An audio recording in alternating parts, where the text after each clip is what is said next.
McQuestion, talking about things that matter with people who care.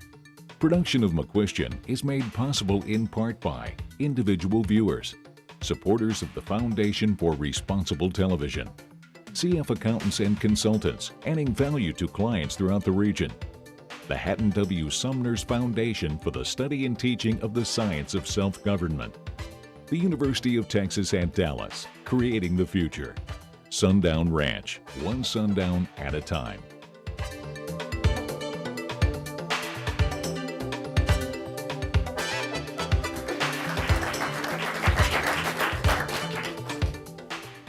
You know, one of my favorite quotes from Peter Drucker, and I'm taking a little bit of liberty here, he said, "My greatest strength as a consultant is to appear ignorant and ask a few pertinent questions."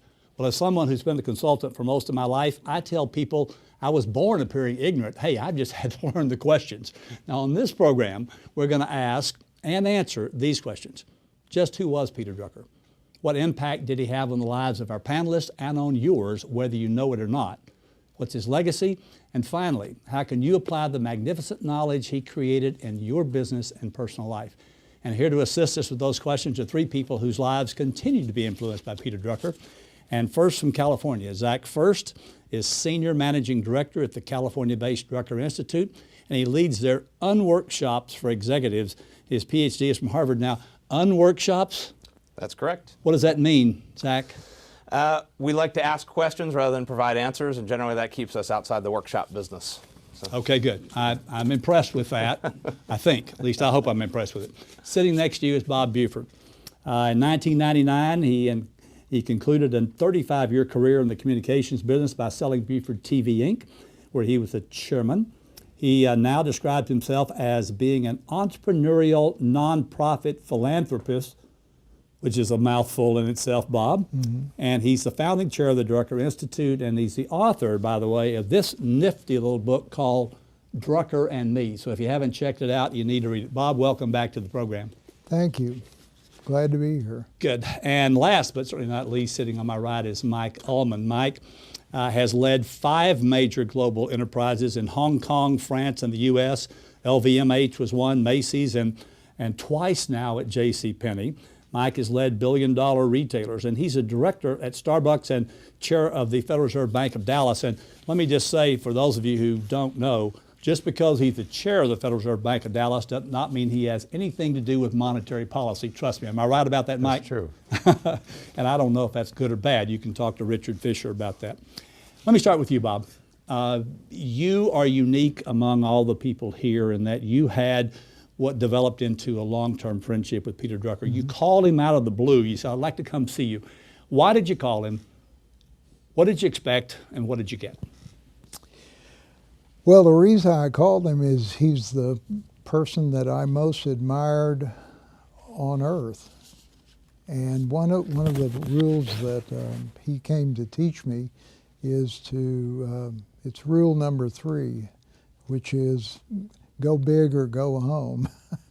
And so I'm not sure what I expected. I think I was so much in awe of Peter Drucker.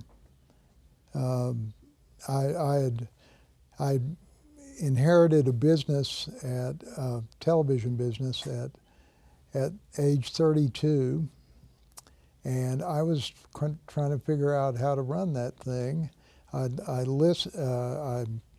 read everything I could lay my hands on, got to Drucker, and threw the rest of it away. Wow. Now, when he was such a well-known person, and yet, unlike a lot of very well-known persons are celebrities, he never considered himself a celebrity, at all. Right. But he was different from what you expected, down to earth, lived a fairly simple existence with his typewriter and his home office. Is that true? That's true. No, not even a fax machine, much less a computer. And not a television set. Here I was in the television business, coming to someone who doesn't even have a set in his home, except he rented a television set to watch the World Series once a year. I think that's what a lot of people would be smarter than to do that today, except for this program, of course. We keep that in mind. So when you first came to him, you were working. Obviously, you were building the business and all that, but something changed. You decided, you wrote a book called Halftime, and you were on this program a few years ago talking about that, and you decided you made a lot of money in your first few years, and you thought you were going to make a difference in your last few years and that sort of stuff. And you had a sort of a vision, but didn't know exactly what to do with it, and it led you and him down a totally different path. Tell us what that path was. Well,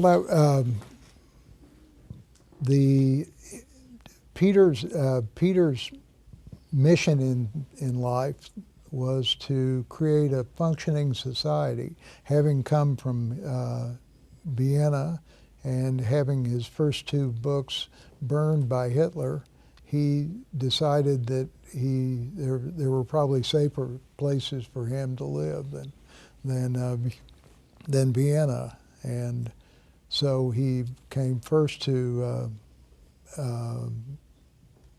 London, where his whole life changed. He listened to a lecture by John Maynard Keynes.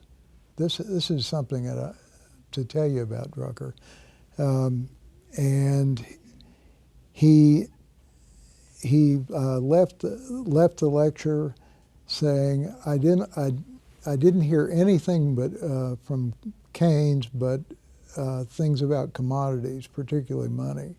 And I don't particularly care about money, which is interesting, having written 36 management books, but I care about people. And I think if I had to pick this single one thing about Peter's whole career, it was about the interaction of people more than it was getting people rich. Exactly. In fact, he didn't, I mean, he taught on some college campuses, but he wouldn't be considered the typical researcher at universities I'm familiar with. He did his own thing. In fact, to some cases, created a lot of envy out of a lot of those people who didn't make as much money and didn't do as much, have as much impact as he did. Would that be fair to say? Well, I think he ultimately made as much money because those of us that were operating businesses went out and bought books, and so he had that. He was utterly a one-person observation machine. Everything he did was not. You seldom find footnotes in his work, or at least in the body of the work, and he just learned he's probably the most selfless person, or preoccupied person I've ever met, and he was just observing all the time. Mm-hmm. Well, as Yogi Berra said, you can see a lot just by observing, I think, something like that. Now, Mike, you didn't have that kind of personal relationship with Peter Drucker, but tell us what impact his writings and all may have had on you and your career. Well, I've had the benefit of working on 3 continents, and what occurred to me is that there really aren't many differences in the way people behave. They want to be part of something bigger than themselves, and Peter was all about understanding the customer, understanding how to work with people. And I felt that my career basically has been invested in managing kind of what the customer's expectation is and what kind of trust can you build so that people want to be part of what you're trying to accomplish. So it's pretty practical stuff, but he also spent a lot of time on nonprofits. The last 30 years of his life, he really focused not on businesses, but on nonprofits. I happened to be involved with a large nonprofit, and trying to apply management and kind of a sense of purpose in a nonprofit is more complicated than it is in business. I also ran a university for 5 years. That's pretty complicated. You have no subordinates. You only have constituents. And I think Peter's approach to the way he felt things should be led and managed was about engaging people in the process. Yeah. Well, I think one of the things that he talked about is that the for-profit businesses like yours can learn a lot from the non-for-profit businesses.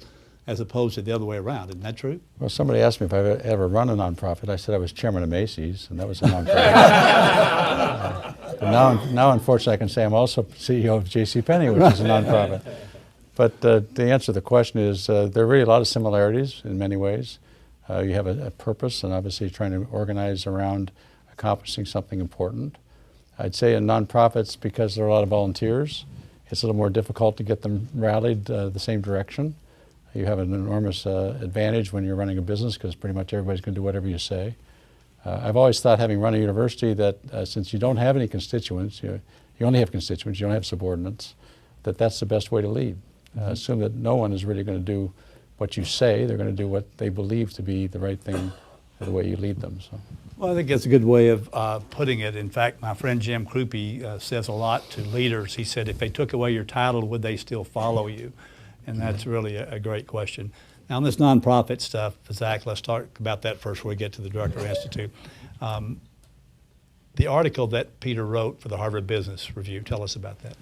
Yeah, it's now a Harvard Business Review classic. HBR has identified a few of these articles that over time have been the most popular ones.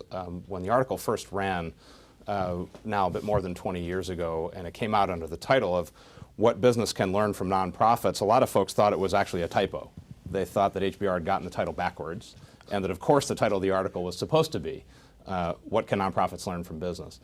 One of the core insights Peter had in that, I think very much to Mike's point, was nonprofit organizations have figured out how to do something really extraordinary, which is they've figured out how to rally talented individuals to voluntarily give their time, talent, and treasure toward a cause for no monetary reward. And that in fact, the future of business belongs to the organizations that can learn from that. And we very much see that today. Of course, as so often was the case, Peter was a generation or more ahead of his time in what he was counseling businesses to attend to. And we now see the really successful businesses are the ones that can actually, in effect, create a kind of volunteer core around their products and services, people who are so passionate about what they do that they will volunteer their time for that. So that was really the heart of that article, was that. That's a fascinating story. When you told me that before, I was just blown away by it. Now, the Drucker Institute. Tell us what it is, what you do there, what you're trying to accomplish. Sure. So, as Bob mentioned, Peter's history as he came out of Nazi Europe, he was a brilliant mind who, in effect, could have chosen to focus on anything. He was not particularly passionate about management, actually. What he was passionate about was society. Peter was passionate about humanity. And he wanted to dedicate his life to work that was going to ensure a healthy society. And he chose management, which was not a discipline at the time. He created the discipline. He chose that because he saw management as the tool for strengthening society, first and foremost. It was, of course, if practiced right, going to create wealth as well and provide meaningful employment for folks. Wonderful. But first and foremost was about society. So for us at the Drucker Institute, as the inheritors of Peter's legacy, we really think about three words to capture what we do: yesterday, today, and Monday. Yesterday is about our roots and history and Peter's work, which is timeless in many respects. Today is about the fact that a lot of what we're working to do is to make those timeless insights relevant for organizations, businesses, nonprofits, and government agencies that are actually trying to tackle challenges and opportunities today. And Monday, ultimately, because we are focused, as Peter himself was, on results and action. And the great challenge he used to give to his own consulting clients at the end of every engagement was, don't tell me you had a wonderful meeting with me. Tell me what you're going to do on Monday that's different. And so for us, those three words really capture what we try to do. We try to have a sense of history and of timeless insight. We try to focus on today, on things that are meaningful to the organizations we work with, and always with an attitude about trying to make Monday different and drive behavior change. Yeah, exactly. There are events that happen in one's lives that change one's life significantly. Sometimes those events happen to other people, Bob. Sometimes they happen to you. You had an event with your son. I think it was in the early 80s, if I'm not mistaken, and that changed your life, and Peter's influence on that event changed your life. Tell us about it. My son was what I'd call a golden boy. He went to TCU and made $150,000 the first year by just looking in the Yellow Pages, kid, and go see if that you can find something. and I think he would have made $1 million. And he was not really all that interested in money either. He was interested in daring do, I think, more than anything. And that's how he lost his life. He and 2 other boys went in the Rio Grande River, which looks kind of like milk chocolate or something like that where he was. I mean, it's a very placid looking piece of water. And they were gonna, the 3 of them were gonna go across as an alien would, and just as a stunt. And that day, a lot of mountain water had been released into the Rio Grande River, and he died of hypothermia. And Peter called me almost immediately after that. I have no idea how he found out, but he had the conversation we had was a pastoral conversation. It was, I don't know, it was deeply personal. And Peter had met Ross on 2 occasions, and he really, well, I'd say we must have talked 15 minutes or so, and he said, isn't it a shame that we can talk this way to one another without the impetus of your having lost a son? And I think from that time on, he didn't charge a fee. Both of us were interested in having a vital society. He ultimately told me this took 8 years to do too. He said, your mission in life is to work on transitioning the latent energy in American Christianity into active energy. And that's what you worked on with him. He never thought about doing this. He didn't just have a halftime. I think he called it his 3rd halftime working with you on this, right? With the church leadership and that sort of thing. And he told you something. I'm gonna look at graphic number 1. He told you something then that's on this graphic. Tell us what that is and what it means. What he said is the fruit of your work is on other people's trees. And what we do at Leadership Network in halftime is find the really smart operators, the smart, practical people. For instance, today there's a man in our place that has 9,000 people a week coming, and his next door mate has 10,000 people a week coming, and we made it possible for those people to teach one another how that happens. And there are 2 other ways to say the same thing. One is that we're the platform, not the show.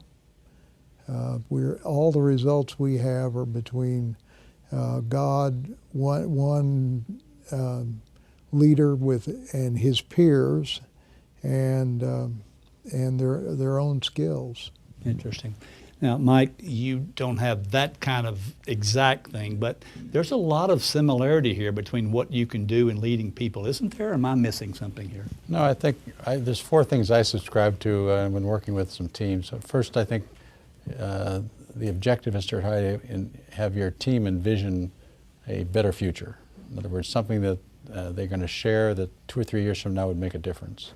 Second is to engender trust with each other. And I define trust as having character, which involves integrity, generosity, humility. And those characteristics in a leader make someone want to follow them. No one wants to work for a liar. No one wants to work for somebody that's arrogant. Nobody wants to work for someone that takes all the credit and assesses blame. I would say transparency is a third thing that I try to work with people that I feel that they pretty much know what's on my mind. That gives them a chance to disagree with me. If I'm wrong, I feel like I got a chance of learning that I'm wrong by being transparent. Also telling them the truth about their performance and what their future might be. And fourth, I think they typically have a lot of people working for them, that they differentiate talent. What I mean by that is that the people that are doing better are rewarded more than the people that aren't doing well. Mm-hmm. And almost more importantly, the people that aren't doing well aren't wasting their time. We're transparent with them, tell them it's not working, how do we work together to make it work better? Let's find something else for you to do that would be more well suited to your skills. So you're really not doing them a favor by taking care of them when they're not performing. Matter of fact, you're doing a favor by telling them they're not doing well. So I don't think you do that once. That's not easy. I don't think you do that once a year. I think you do that in the conversations throughout the year. And not that you're looking for things that are wrong, but when you see things that aren't working, that you're honest enough with them to say, look, what can I do to help? First of all, what can I do to help? Is there something that I'm missing?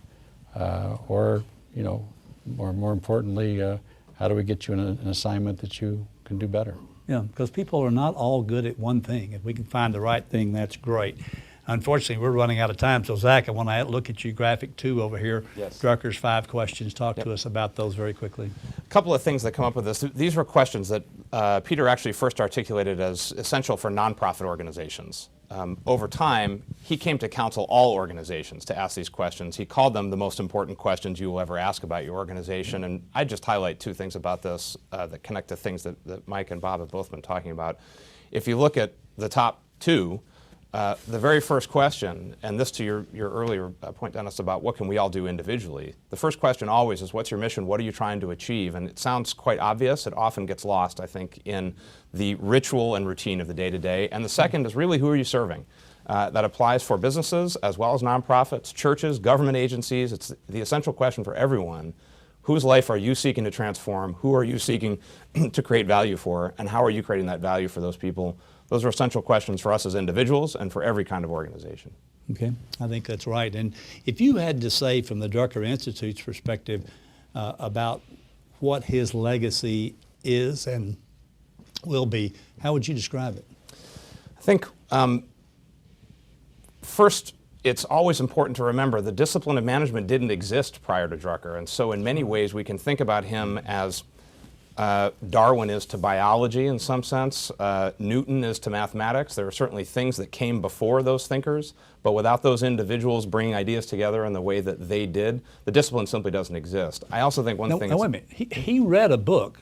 Speaking, we did a program recently on, I had to do with student debt, and we had the president of the University of Dallas on, and they teach out of old books. Yep. As I recall, Peter Drucker read an old book, which was sort of his information.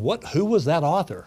He had a variety of things he looked at, and you could find wonderful things written by the railroads about how to manage, physical assets and physical plant. You could find wonderful things written that came out of early days at GE and IBM about managing people and developing leaders, but nobody had yet put all of those ideas together into a system that looked at organizations holistically and understood, as Drucker would say, how the knee bone's connected to the elbow bone, right? And that is what he did, and quite importantly, he also, unlike some scientific fields, he saw truths that we think really are timeless. Human beings are human beings and have been for time immemorial, and some of the things he saw about how they work well together in joint performance in organizations, I think, never change. Exactly. Now, in that book right here, if I may have that book back again, Paul, this one, you write about a guy who was sort of the guy that Peter Drucker looked at as a management guru for himself that was around for a long time ago. What's his name? I can't pronounce it, Bob. What is it? Xenophon, is that it? I can't pronounce the guy's name. Back in, he's a Roman guy, or Greek, I can't remember which. You know what I'm talking about? Oh, Kierkegaard. Well, Kierkegaard, this is way before Kierkegaard, but he was a Kierkegaardian too, wasn't he? What did he mean by that? I'm not sure I know. Kierkegaard's kind of a complicated character, but that's where he got his Christianity, and he didn't write much about his Christianity. He just did it. I thought, for instance, I thought when they translated Drucker to Chinese that they were getting a stealth Christianity by example. Interesting. Very Well, really, I mean, Yeah. he's very much his teaching is about what you do as it relates to other human beings, just exactly like Mike said. And Mike, in a time when we're just money mad, I think when he went back to work, he tried to talk Penny into just letting him come back for the sake of the people. For a penny, basically. Well, So it's less than a penny. Okay, But Bob, they- we have 30 seconds left, and you have to tell that viewer why they should read this book in 30 seconds. It's a story book first. It's not a PowerPoint book of principles. It's about a human being, two human beings, one 30 years the other. It's right now number 3 on the new issue list of Amazon. Let me tell you the last reason people should read this book. Because I said they should. How's that? Thank all of you for being here. I'm sorry we're out of time. But, I never met Peter Drucker, and you probably didn't either. But I always saw him as the maestro. Our hope is that you see his legacy as we do, that you read what he said, that you put what he said into practice, as that's what he believed to be essential. Drucker met another famous Austrian, Joseph Schumpeter, in the 1940s. And Schumpeter said this. He said, "I know it's not enough to be remembered for books, even if you've written 36 of them. One does not make a difference unless it's a difference in people's lives." Peter Drucker has made a difference in the lives of all of us here today. Check us out on McQuestionTV.com and follow us on Twitter, as we hope this program allows him to make a difference for you while giving us the opportunity to talk about things that matter with people like you who really care. A DVD of this program is available for $20 plus $5 postage and handling, and in Texas, applicable tax. For more information, call 214-750-5157 or email nickyn@nickymcquestion.com. Visit our website at www.mcquestiontv.com. You can also follow us on Twitter at www.twitter.com/McQuestionTV or download McQuestion TV video podcasts on iTunes.